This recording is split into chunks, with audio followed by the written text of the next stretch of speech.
Dominando estos principios, los líderes pueden aportar rigor científico. Las conversaciones informales durante el horario de trabajo constituyen la ocasión perfecta para descubrir como mínimo un campo de disfrute en común. Que cuanto más larga era la lista de donantes, más probable era que también hicieran un donativo. Conseguir que se haga algo a través de otras personas es un desafío diario, ¿verdad? Hablando de influencia y persuasión y de transmitir visión. El buscar una nueva manera de inspirar, de motivar, de dirigir a una tribu sin la carta de yo soy el jefe. Ese es el reto, porque ya ese yo soy el jefe caducó. Es liderazgo antiguo. Usar esa carta estaría fuera de lugar en un mundo donde los equipos interfuncionales o incluso el trabajo a distancia y el trabajo de modelo híbrido están retando los límites de la autoridad. En un entorno como el actual, los dotes de persuasión ejercen una influencia, pero mucho mayor en la conducta que las propias estructuras de poder. Hay una anécdota cortita sobre la naturaleza, porque el mundo animal está lleno de curiosidades que nos asombran, pero lo que hace esta avispa se asemeja muchísimo a lo que hacen ciertas personas unas con otras. Resulta que existen unas pequeñas avispas que pertenecen a la especie, y aquí sí tengo que decir el nombre como me acuerdo, la especie de las Hymenopsimis, que son en realidad unos monstruos manipuladores. Imagínense que estas avispas tienen la costumbre de picar a la araña Plesiometa, la dejan paralizada, anestesiando tras la picadura, y entonces la avispa deposita un huevo en su abdomen. Qué interesante esto. 2 semanas después nace la avispita junior, que se alimenta de fluidos básicos de la araña parasitada sin que la misma, por supuesto, se haya enterado del alien que lleva dentro. Pero, según descubrió W.G. Everhard, que es un investigador del Smithsonian Tropical Research Institute en Costa Rica, resulta que un buen día, cuando la larva de la avispa se siente fuerte, inyecta una sustancia química a la araña que modifica su comportamiento. Igual que los manipuladores, que modifican el comportamiento de otros a su antojo. Entonces, la larva la domina y la obliga a tejer una tela especial diferente a la que la araña teje todos los días. Cuando la avispa alien cree que la tela ya está terminada, ¿qué creen sucede? Mata a la araña, se la come. Y se va a vivir al nuevo nido que sin querer le ha construido su víctima. Qué cosas, ¿no? Parece la historia de un asesinato de Agatha Christie, pero está en la naturaleza. Siempre digo que la realidad supera la ficción del ser humano. Y esta es una historia totalmente real de manipulación de un ser sobre otro. Si la naturaleza es capaz de eso, imagínate de lo que es capaz un ser humano sin conciencia espiritual a la hora de manipular. Y ya que estamos hablando de influencia, te pregunto, ¿existe la ciencia de la persuasión? Bueno, pues hace 5 décadas que los científicos conductuales llevan a cabo experimentos muy ilustrativos sobre cómo determinadas interacciones hacen que la gente transija, obedezca o cambie. La persuasión, por decirlo de otro modo, se rige por principios básicos que pueden ser enseñados, aprendidos y aplicados. Entonces, el carisma se enseña, se aplica y se puede aprender. Dominando estos principios, los líderes pueden aportar rigor científico a la obtención de consensos, tratos y concesiones, sin entrar en una versión deformada del experimento de Pavlov y usar campanitas como estas, ¿verdad? ¿Se recuerdan? Él usó una campana, bueno, parecida a esta, no era esta, para los perros y para que ellos se acostumbraran a reaccionar, hubiese o no comida. Si la campana sonaba, ellos empezaban a salivar. Entonces, digamos que no vamos a usar campanitas o comida para generar reacciones o respuestas a otro individuo. Yo te propongo 6 formas o principios de aplicar la persuasión. Vamos, listos. El principio número 1. Aquí vamos. Este es el principio de simpatía. ¿Te acuerdas que te hablé en el módulo primero que íbamos a hablar de simpatía? Si caes bien a alguien, te cae bien. ¿Cómo lo aplico? Destaca las verdaderas afinidades, elogia con sinceridad. Las reuniones de un multinivel de venta directa, ese fenómeno del mundo de las ventas, ilustran con mucha claridad cómo funciona este principio. ¿Por qué? Las preside una persona, casi siempre una mujer, que invita a amigos, vecinos y parientes a su casa. Entonces, el afecto que tienen los individuos hacia la anfitriona los predispone a comprar. Dinámica que en la década de los 90 se vio confirmada por un estudio sobre decisiones de compra en reuniones de demostración. Y sus autores de este estudio, fíjense que ellos, Jonathan Franzen y Harry Davis, que publicaron el estudio en la revista Journal of Consumer Research, ellos ¿qué dijeron? Ellos observaron que el afecto de los invitados hacia su anfitriona pesaba el doble en sus decisiones de compra que el de su opinión sobre los productos adquiridos. Y yo lo sé porque tengo una amiga que está en un multinivel y ella me trae los productos y yo más bien le compro los productos a ella. Si fuera otro quien me los vende, no se los compraría porque no compro tanto los productos, compro más el ayudarla a ella. ¿Entienden lo que estoy diciendo, verdad? Eso es persuasión, eso es influencia. Es decir, que cuando los invitados a una reunión de multinivel compran algo, no lo hacen solo para su satisfacción personal, sino también para la de su anfitriona. En otras palabras, si quieres influir, haz amistades. ¿Cómo? En estudios controlados se han identificado dos factores que incrementan de manera fiable el agrado personal. Uno es la afinidad y el otro es el elogio. La afinidad acerca literalmente a las personas. En un experimento descrito en un artículo, y este artículo es, aquí tengo el año exacto, 1968 de la revista Journal of Personality. En ese artículo los participantes que habían averiguado que compartían, fíjense ustedes, convicciones políticas y valores sociales, ellos encontraron que se aproximaban más físicamente. Y en un artículo que se publicó en American Behavioral Sciences en 1963, el investigador F.B. Evans usó datos demográficos de archivos de compañías de seguros para demostrar que los posibles clientes estaban más dispuestos a contratar una póliza con un agente cercano a ellos en edad, religión, política o incluso hábitos. ¿Se están dando cuenta?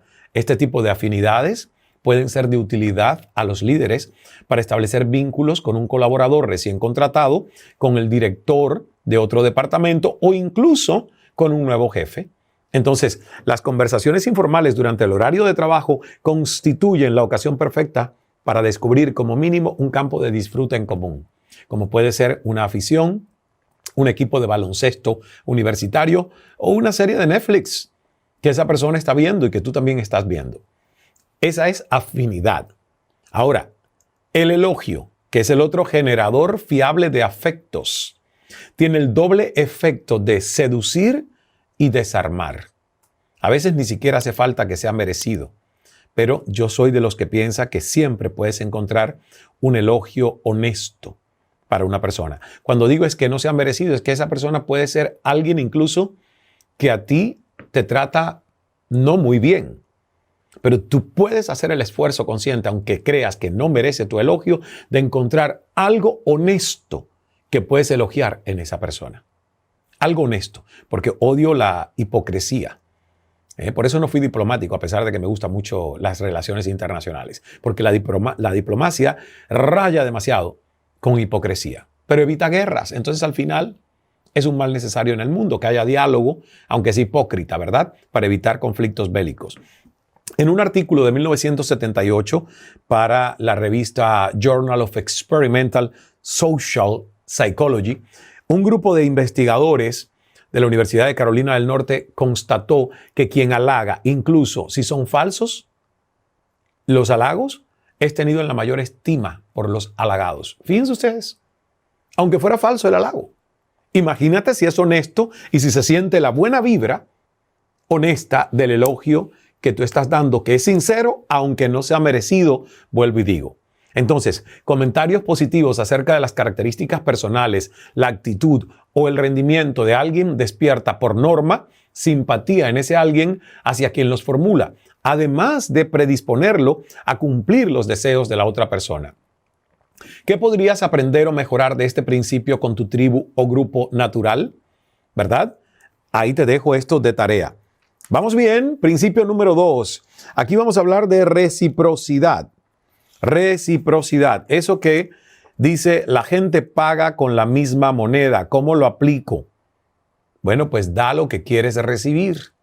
Da lo que quieres recibir. Un ser humano no deja de ser humano ni de estar sujeto a la tendencia universal de tratar a los demás como lo tratan a uno. Si te has sorprendido alguna vez sonriendo a alguien en el trabajo solo porque él o ella te había sonreído previamente, ya sabes cómo funciona este principio.